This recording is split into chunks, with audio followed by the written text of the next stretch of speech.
Welcome, boys, girls, ghouls. This is Burning Metal. I'm your host, Tom, and hey, yet again, here we go.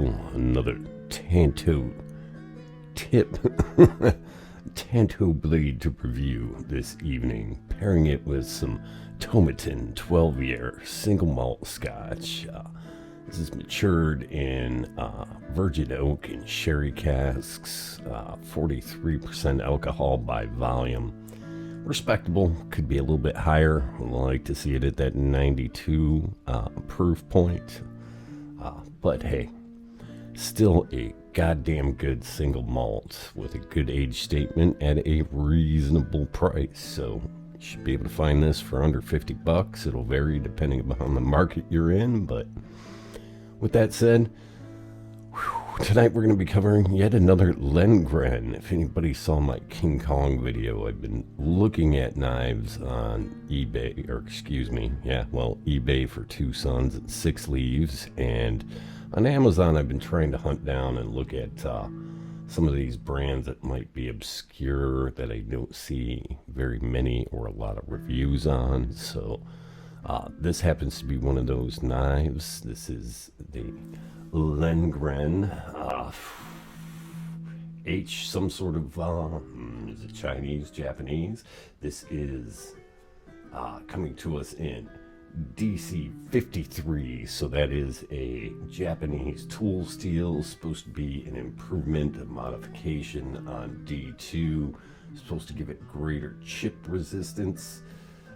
Lovely, really great textured G10 handle scales, good thickness on that blade stock, good ergonomics, great finger choil, great jimping, really good purchase on that, good in the reverse grip, really have a nice purchase any way you want to hold this knife. Interesting because I haven't seen too many knives in that DC 53 steel. I know that Migaron makes a folding pocket knife in that. If anybody's aware of any other brands using this steel, let me know. That's kind of why I bought the first one that I bought. The King Kong was in the Sleipner steel, a Swedish steel. So interesting to just see these, and I'll have to, update these with long-term results, really see how long the edge retention is, see if it is more resistant to chipping than regular old D2. And, a lot of that comes down to the heat treat and the overall quality of the stock that they're using. So this came with a Kydex sheath. I should have had it with me here. It really fits in well and is secure, does not rattle around in that sheath at all. And really overall, this caught my attention because it was a smaller, lighter, yet very much shares a lot of the elements that big honking King Kong does. So a little bit more manageable carry when you don't want a pound and a half of steel hanging off your hip. This comes to us at about a total of 7.7 ounces. So yeah, almost half of the weight of the big old King Kong, which, hey, we have it right here. So size comparison wise, bam, that King Kong is a monster. 8 millimeters thick. Just a great piece of steel. And the ergonomics on this, even though that's so squared off, it is still very comfortable. Really works well. Love kind of that neutral handle with the G10 on top, shadow boxing it. Really nicely done with the King Kong. And of course, that is in Sleipner steel. A little harder with the shine on a blade. Black blades really work well on camera. Nice big tight Kydex sheath. Put a tech lock style lock on it. Not a real tech lock, but does well. Really need to flip this around to get it in over here, but that's done really well for me. And of course, I'm just a sucker for, a Tanto I guess it's appealing. It's an aesthetic thing to the eye that I enjoy, and I think the function and point of use behind it is something I appreciate. May not be for everybody. Let's have a little nosing of this Tomatin, and I may rant a little here. Coming to the point where I may be thinking about upgrading my camera, and if you ever want to feel poor, go shopping for a camera.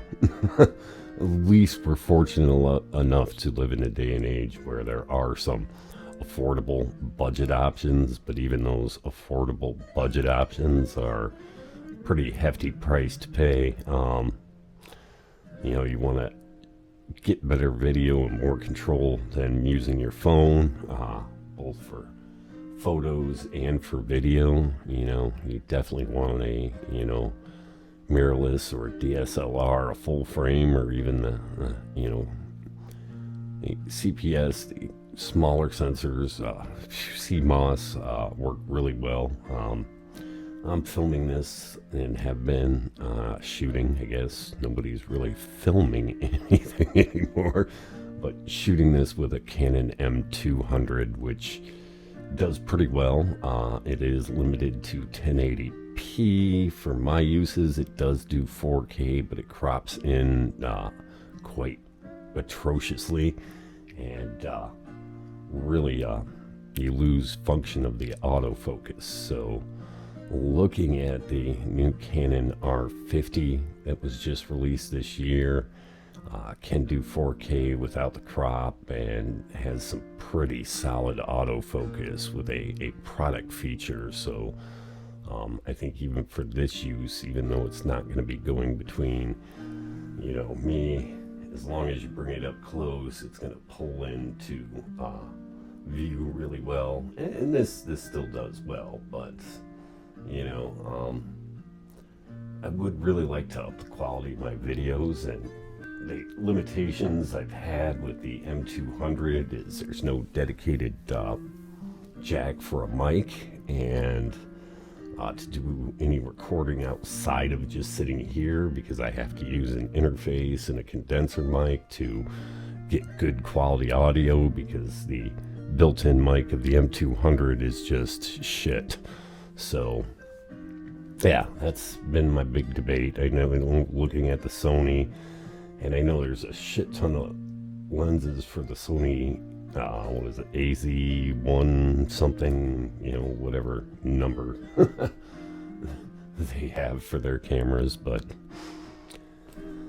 I've been using Canon products for years and really have been happy. I mean, the M200 is limited in a lot of ways, but especially for photography, it's great, and it is really pocketable comparative to any other mirrorless camera in its size. And I guess for the price I paid and what I got, and I have a few lenses for it. That'll be the sad thing, is M lenses are not compatible, and there is not an adapter for the M style lenses for the R style lenses. So yeah, I'll have to deal with that, but these are things you have to consider. Tomatin's just a rich, fruity, nice, malty whiskey. You get a little bit of tannic punch, being that there is that virgin oak mixed with sherry cask aged whiskeys. Really comes across nice. Even at that lower ABV, there's that tannic backbone to give this whiskey a little bit of an oomph.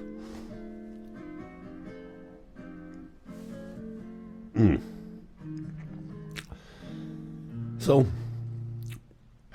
that's kind of where I'm at. Would like to be able to, once spring and summer gets here, go outside and maybe do a little testing, especially on some of these larger blades that I have that aren't very well suited for sitting in a small frame like this. But yeah, we'll see what happens. Hope you guys enjoy these. We'll try to up the quality. I think the audio quality is pretty damn good on this. Video quality is not too shabby, considering I'm limited to 1080p.